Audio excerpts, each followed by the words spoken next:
transformed an old chicken coop that we had and made an ottoman to go with our sectional in our living room.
I really enjoy doing projects like these because it doesn't cost me a lot of money to do them, and I always get something new and unique that nobody else has.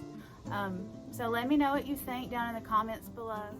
I hope you'll join me again on Tilling and Tending for more homemaking tips, DIYs, and delicious recipes.